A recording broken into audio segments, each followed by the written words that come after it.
Thank you. Good morning. We have Ezekiel Elliott here this morning. Hey, brother. Several things. First of all, thank you so much for letting me be here with you this morning. It's really sweet. I speak in a lot of churches and have for 30 years. It's rare that you see a church worship like you guys do. And you hear a lot of great worship, but it's usually on stage, and then the crowd is pretty subdued. And not only that, y'all were here at 9. Most churches, they're about 10% full at starting time. Y'all were here. What a blessing. I made a mistake of going and listening to your pastor online, so I know what I'm following. And I usually can come behind a mediocre speaker okay, but I've got to follow a really good preacher. You are in very good hands. Pastor, thanks for having my wife and I here, and appreciate you being in the service. A lot of pastors don't even stay to hear me. You'll see them walk out at the invitation time with powdered donut sugar on their face, and you know where they've been. But thank y'all, and I want to thank y'all for loving my dad. Many of you would know him by name. Maybe some of you just heard him speak, but everywhere I've pastored, I've had him come in and preach. And I'll always have him tell a story of how he got saved. It's a powerful story, and how he led his entire family to Christ. And I grew up with those stories and those great stories.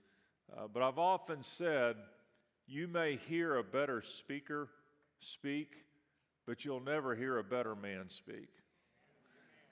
He is everything at home that he is in the pulpit.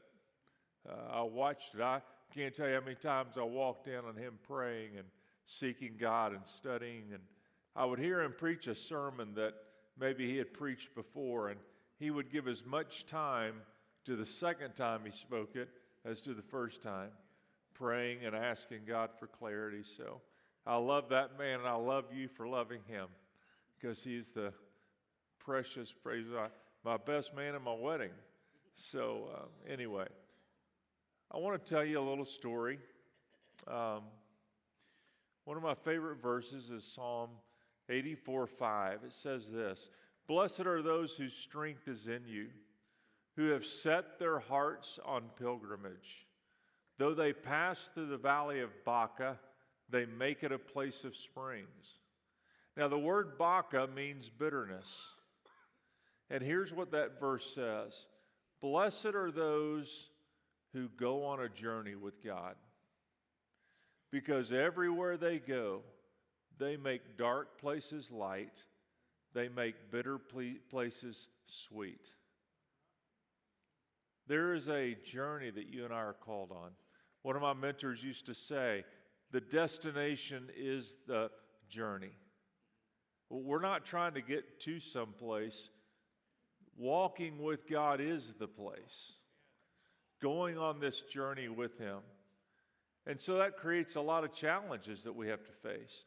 Things that we encounter so that we may know Him. And my prayer for us in the next 30 minutes is that there would be a grace imparted to you by just understanding that no matter how bitter the springs, you and I have been given the grace of God to make it a place of sweetness. That is our privilege. That's our calling. And that's my prayer for us. Father, give us clarity into your word today, not just as it's written, but as it's lived, as it is experienced, that it's a living and active word, sharper than any two-edged sword.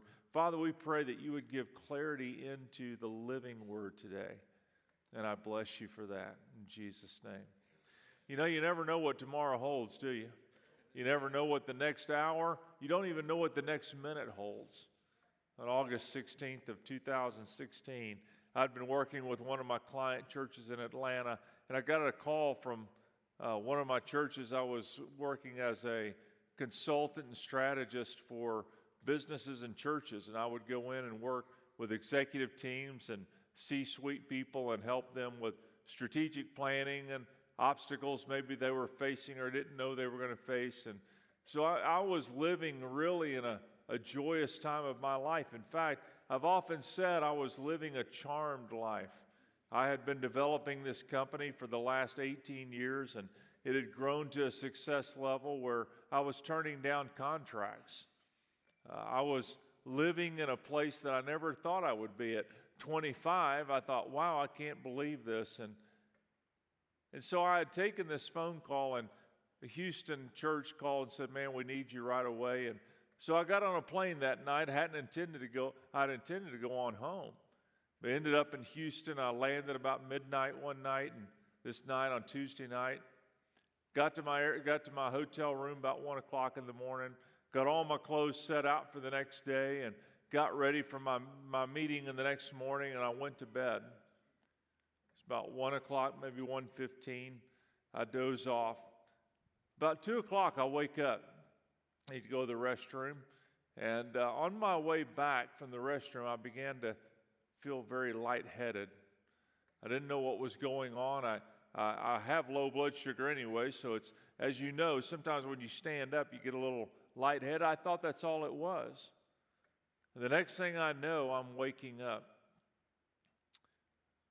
I don't remember falling asleep, but when I woke up, I tried to move my shoulder, and it wouldn't move.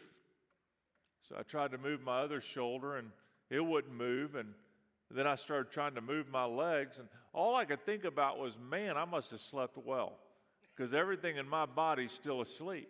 That's honestly what went through my mind. But as I began to try to move, it wouldn't move. And all of a sudden, it began to dawn on me. Now, it felt like 10 or 15 seconds, but it was milliseconds.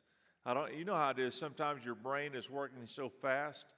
But within milliseconds, I realized I couldn't move. Nothing in my body could move. I was absolutely paralyzed. What had happened was, when I began to get lightheaded, I'd actually had a pulmonary embolism. It exploded in my lungs. I passed out. I fell forward. I hit a doorknob on the way down. I planted my face first into the wall, slid down that wall, and I landed right in the crevice, the corner of the wall and the floor. 280 pounds pressing down on my lungs. I've lost the ability to breathe in because my abdomen muscles are now paralyzed. And I'm lying on the floor, my face buried in the carpet, when I realize I can't move. I also began to realize I was having a hard time breathing. Because I wasn't able to breathe in, all this weight on my lungs, my face down, I couldn't move my neck, and all I could do was breathe just out of one corner of my mouth. That's all I could get any air through, and I couldn't get it all in. And that's when I realized I was in trouble. Somebody asked me, man, I bet you really started praying, didn't you? I have to be honest with you, I didn't. Now, I know that bothers people and kind of mess up that religious thing. I feel like the third grade Sunday school teacher that asked her class, what's brown, has a furry tail, and eats nuts? Nobody said anything. Finally, a little kid in the back raised his hand, said, well, I know the answer is Jesus, but it sounds like a squirrel to me. You know how you're supposed to give the right answer? Boy, I bet you really began to pray, didn't you? And I really didn't. In fact, it's interesting, I wasn't even panicked. I just knew this was the end. Well, Dan, why didn't you pray? Well, I had to think about that later, and there were several reasons. I did start to. My first inclination, as a good old Baptist boy being raised, I better repent of something.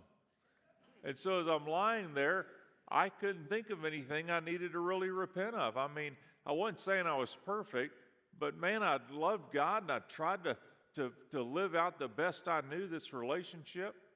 And so as I lay there, I couldn't think of any. Now, my wife's made a list since then. I may need to, next time this happens, you may want to consider this list. But I really couldn't think of anything. Secondly, what was I going to really say? I mean, I didn't want to bargain with him. How do you bargain with God? God, if you'll do such and such, I'll do such and such. Oh, it's not like heaven goes, yay, we can finally use him. God doesn't need me. He made the world in 6 days and never asked my opinion. And did a pretty good job, didn't he? And so I thought, well, there's not a whole lot I can do for him. So then I began to think, well, if he doesn't need me, I don't really have anything to deal with. I trusted him. I completely trust him. In fact, here's what I realized. This is the word that went through my mind. God, I'm so content with you. I just trust you. But in that moment, something really powerful happened. As I'm laying there, all of a sudden, out of my gut came this prayer. God, I know you don't need me, but my kids do. That was just a thought that went through my mind. And all of a sudden, I had the energy. And so I began to try to breathe in, get air in as much as I could. They later told me if I hadn't done that, I would have suffocated. So I began to breathe in as much air as I could get, and then I would breathe out, help, and then I would think of one of my children.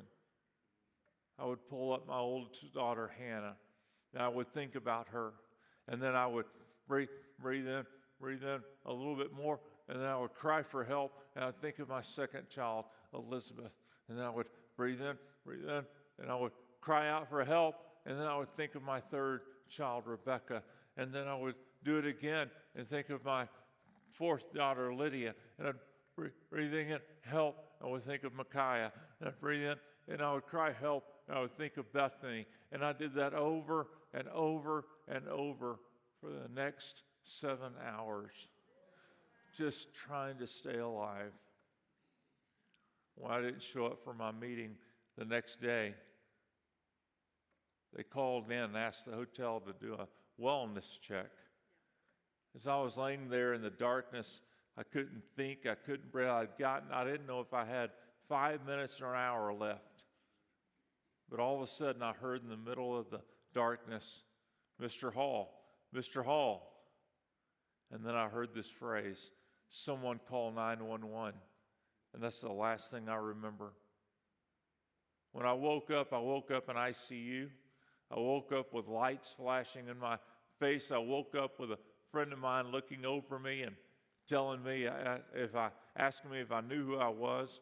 My wife was in Jackson, Mississippi. She got a phone call, your husband has been found unresponsive. And her world got dark really quick. She makes it to Houston, I'm in ICU. And for the next 3 weeks, the next 3 days, they're just trying to keep me alive. I spent 3 weeks in the Texas Medical Center, second busiest trauma unit in the world, in the country. I was actually in Gabby Gifford's room, if you remember the congresswoman that was shot. And when I woke up and I realized what was going on, I was so grateful for a lot of things I'll get into in a minute. I stayed 3 weeks in the ICU, spent another 4 weeks in the hospital before they let me out, and next 6 months in Houston in rehab. That was 3.5 years ago that I began this journey. Now here's what I'd like to do. I'd like to take that experience and share with you 5 things that I learned in the middle of the crisis.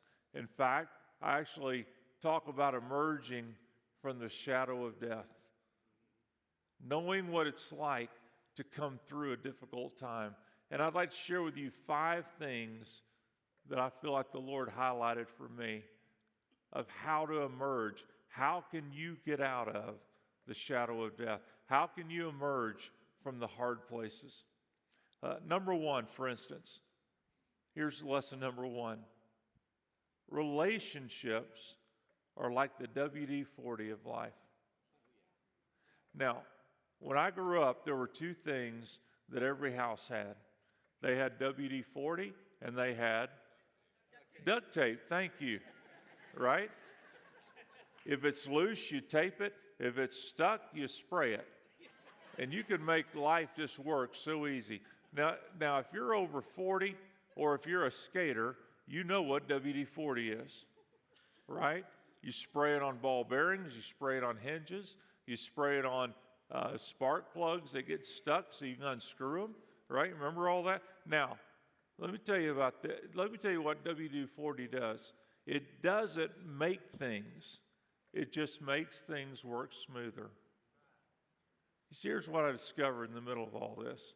Healthy relationships are like the WD-40 of life. They just make life go easier. For instance, my wife. Oh, I love my wife. I'm sorry you don't get to meet her. She'll be here in the second service. But I didn't know if we had a picture of her. I'd love for you to see her just to see what Grace looks like. Because anyone that would marry me, is it behind me? Yeah, isn't she gorgeous? I mean, people kid me, say, you know, you talk about staying alive for your kids. What about your wife? And I said, are you kidding? Look at her. I had friends already lining up going, hey, look, if he doesn't make it, I believe God could use me. So I wasn't worried about my wife. I've got a fairly good life insurance policy. Rumor has it that when she got the news, she said, I'm rich. I don't think she said that. But I'll tell you one thing I love. There's something that I have that most men will never have. And I hate to do this. Can you bring me a little bit of water? It's getting, I don't know if you hear it, it's getting worse and worse, but I actually had some things I want to share with you before we got started. But my wife and I, we've been together, we've been married, just celebrated 31 years. Thank you.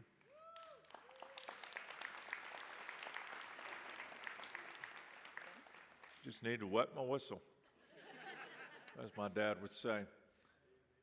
I have something that most men will never know, and that's this. When my wife said, for better, for worse, for richer and poor, in sickness and in health, till death do we part, I absolutely know she meant it. You know, I hope I meant it.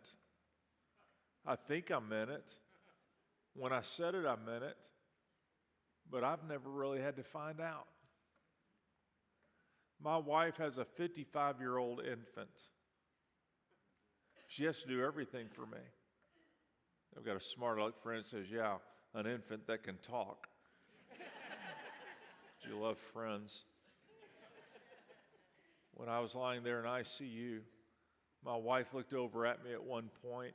She was covered in all her medical garb. And here's what she said. 30 years of dates have paid off.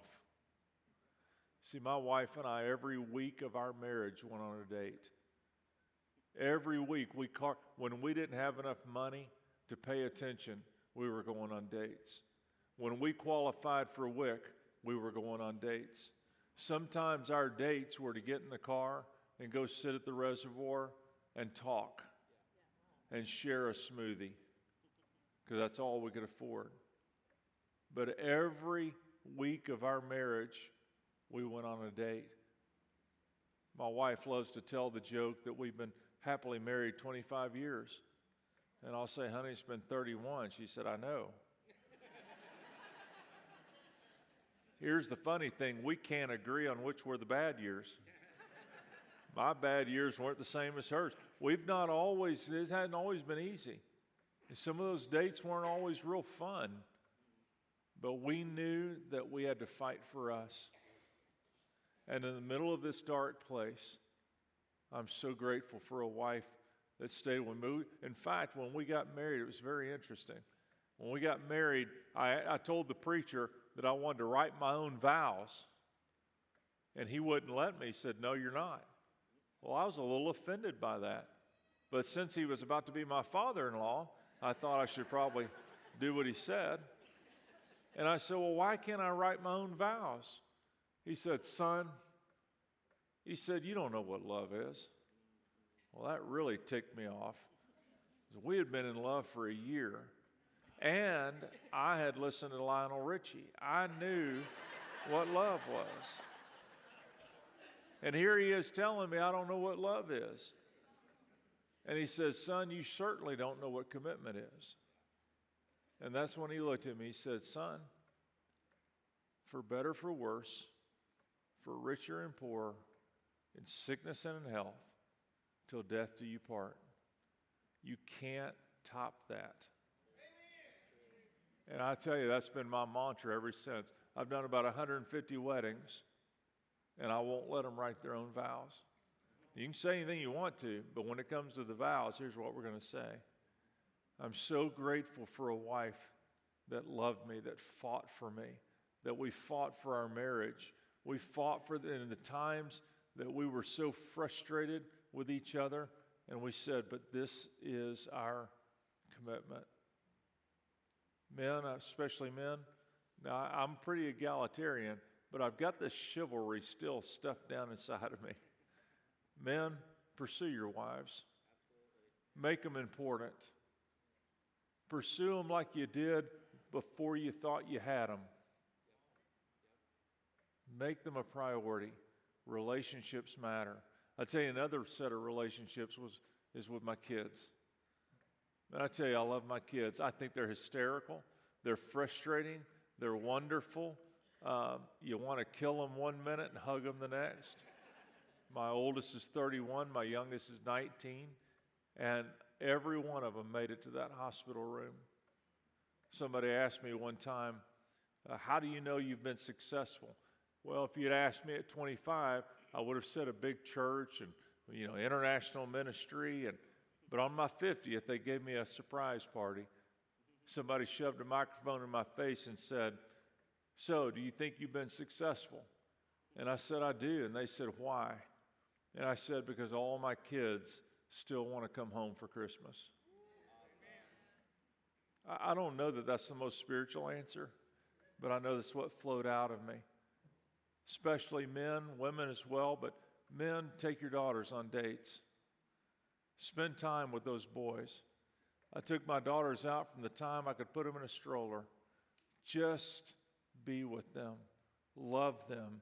Invest in that relationship. Make it matter. Healthy relationships are the WD-40 of life. Let me tell you another one that's meaningful to me. The one that you know is my dad. I look over, and he's sitting in all of his garb, 85 years old, drives to Houston, sits in the room, and when I wake up, he said, son, I just want to be praying for you. I'm just here. There's many of us in this room that can't celebrate that relationship. Maybe through circumstances, maybe you've lost your father or mother. Maybe that's an estranged relationship. Maybe there's some issues there that are a challenge, and I understand the pain of that. But I can tell you this, if you have them, love them. Love them. Look, he said, well, Dan, you don't understand. Man, I haven't talked to my dad. I haven't talked to my son in 5 years. And all I can say is, but would you be willing to pick up the phone? Would you be willing to fight for it if you could? Would you be willing to say, God, would you let me be the conduit of grace? I'm so grateful for a father that not only that I love, but he loves me and fights for me. Dads, listen to me. Your kids are never too old. Your kids are never too old to need you as their dad. Love them. I could go on to relationships about churches. I could go on to relationships about friends, but let me just say, fight for the relationships that matter. Let me tell you the second thing I learned in the middle of all this, and that's this.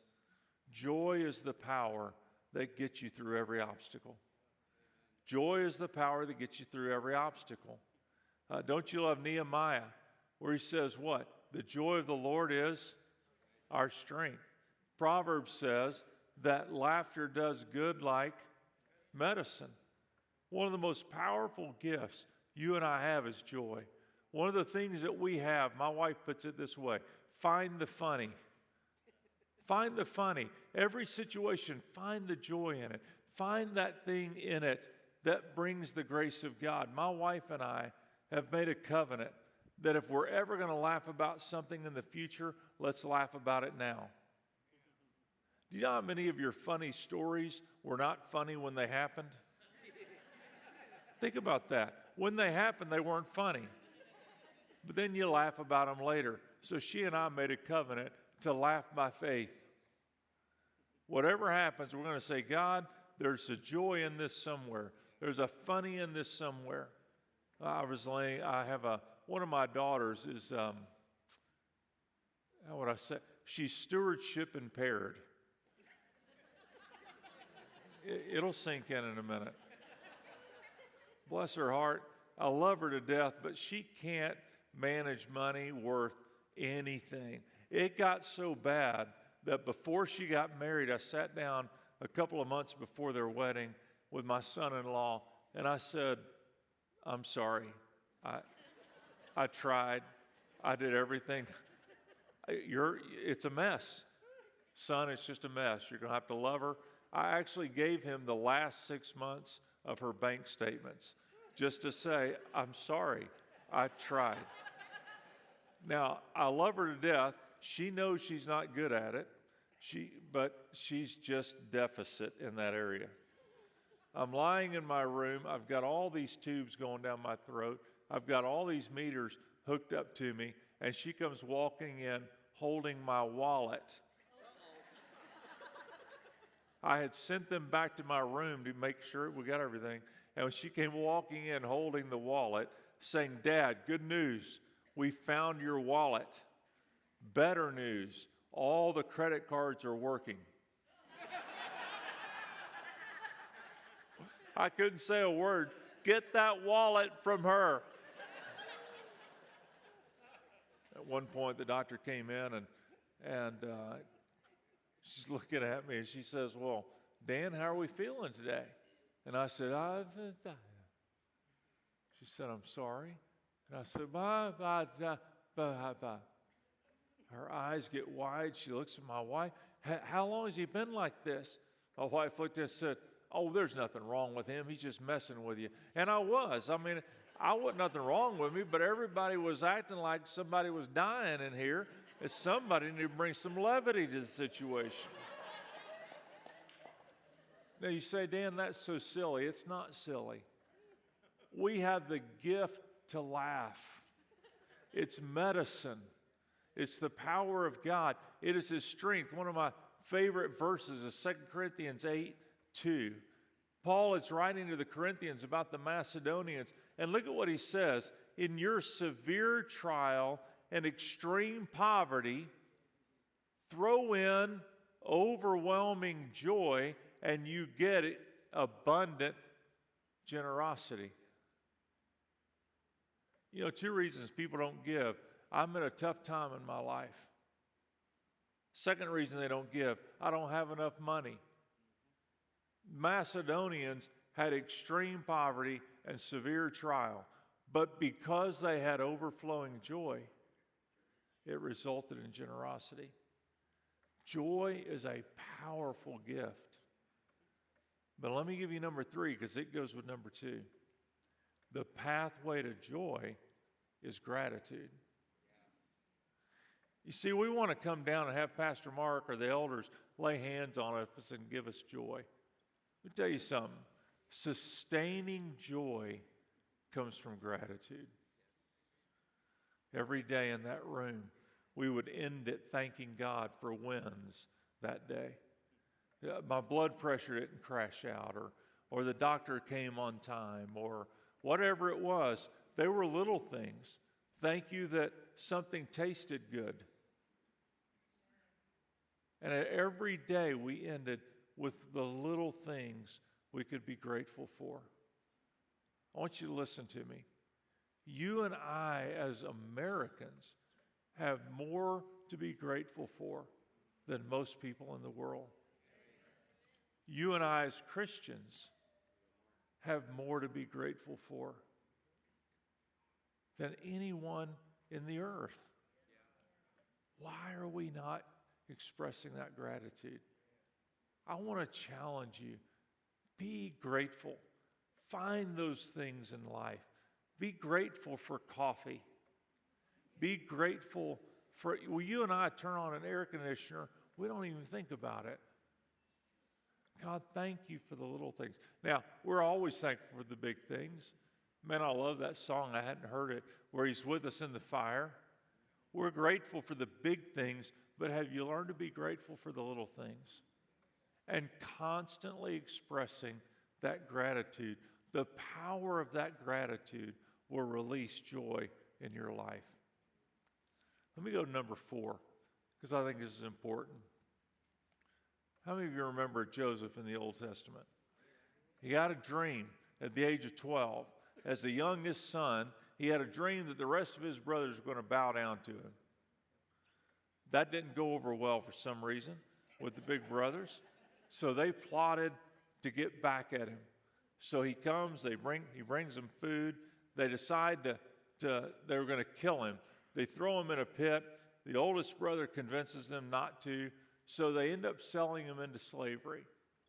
He gets off into Egypt. He goes to Potiphar's house, serves well. Yet in the middle of that, his wife, Potiphar's wife, tries to seduce him. He runs out. He's falsely accused. He gets thrown in prison.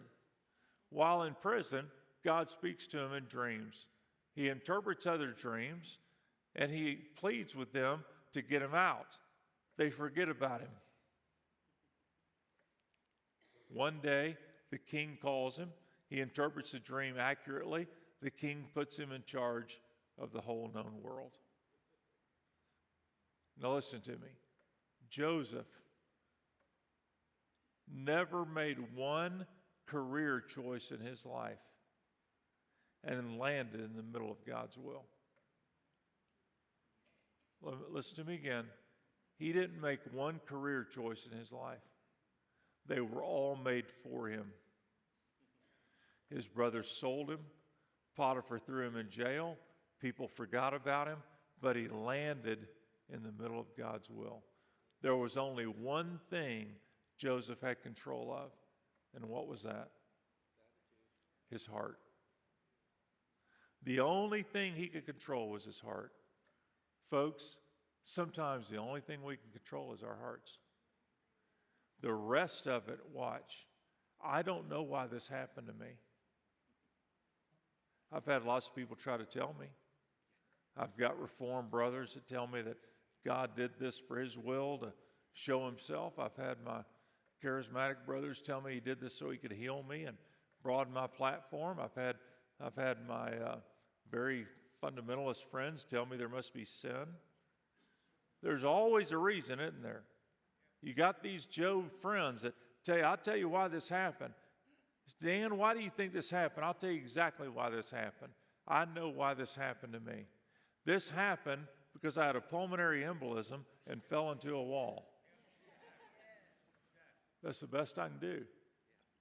Because you see, sometimes life is unexplained. And here's what I learned, number 4. How I respond to the unexplained is infinitely more important than getting an explanation for the unexplained. I don't think I'll ever know why this happened, but it did. Now I have to deal with it. Brothers and sisters, listen to me. I don't know why some things have happened in your life. I'm sorry they did. I don't know why your spouse left you.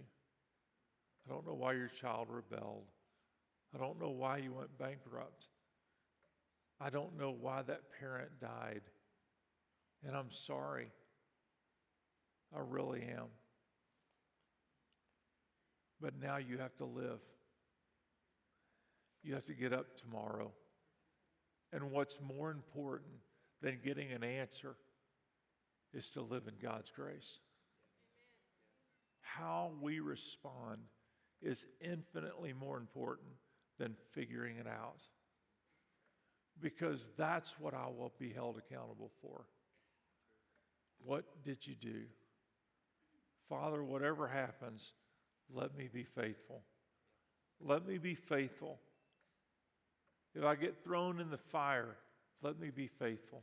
If I'm thrown in the lion's den, let me be faithful. If I were in the book of Hebrews, chapter 12, maybe he delivers me from the fire, maybe he delivers me because of the fire. But God, let me be faithful. My challenge to you is this: whatever happened, be faithful moving forward. God, I'm going to hang on to you. I'm going to live out what you put in my life, because you will become the hero of the next person. Last thing, I don't have much time, but let me just finish with this. Here's one thing I learned in the middle of all this. It's all grace. It's all grace. You see, tied into number 4 is this. I not only don't know why this happened, but I can't even explain whether I deserved it. Because I'll have people say, "Oh, well, you don't deserve this." And I think, what do I deserve? I don't know if I deserve or don't deserve it. What I do know is this: God deals with us by grace, and there's not some equal balance in this life. I love what Mike Bickle used to say. He would say this: the books don't balance in this life, but they do balance. You see, I don't know why Hugh Hefner lived to 98 and my godly sister died at 45. I don't know why. I don't think it's because my sister deserved to die and that Hugh Hefner deserved to live. Here's my point. I don't know what's happening. Sometimes what's happening to us, there's no explanation. And it's not because we deserve or don't deserve. We're just in a crazy world right now where the only constant is our Father. Our only constant is Jesus. Our only constant is that He'll never leave us or forsake us. And whether you get healed up and walk again, or whether you have to live in a wheelchair the rest of your life, God's grace is available to you and to me. And that's my prayer for you today. I'd like to pray for you real quick. If you'll just bow your head, I'm going to ask Pastor Mark to come up. But can I just ask this question? Are there some things happening to you that you don't understand? Are there some things going on that you just need the grace of God to be faithful to walk that out? If you just say, "Dan, pray for me," there's some things going on that I don't really understand, some things that are happening that I just need to lean on God's grace. Would you just put your hand up real quick and just put it back down? You have to hold it up. It's really a testimony to God. God, I'm here. Thank you. Many, many hands. Even more than I expected. Thank you for your honesty. Father, I bring those that lifted their hands and say, "Father, thank you for your grace on their life. Thank you, God, that you have loved them and still love them. God, you said to us in Romans chapter 5 that you died for us even when we were sinners, even though we were rebels against you." And then 3 verses later you say, "If you loved us so much you died for us, how much more do you love us now that we're your children?" Father, I just pray for those who need an extra touch of your grace. God, things are happening they don't understand. God, I pray that you would come, speak to their hearts. God, illuminate their minds. And I pray, God, they would see your love and grace available to them.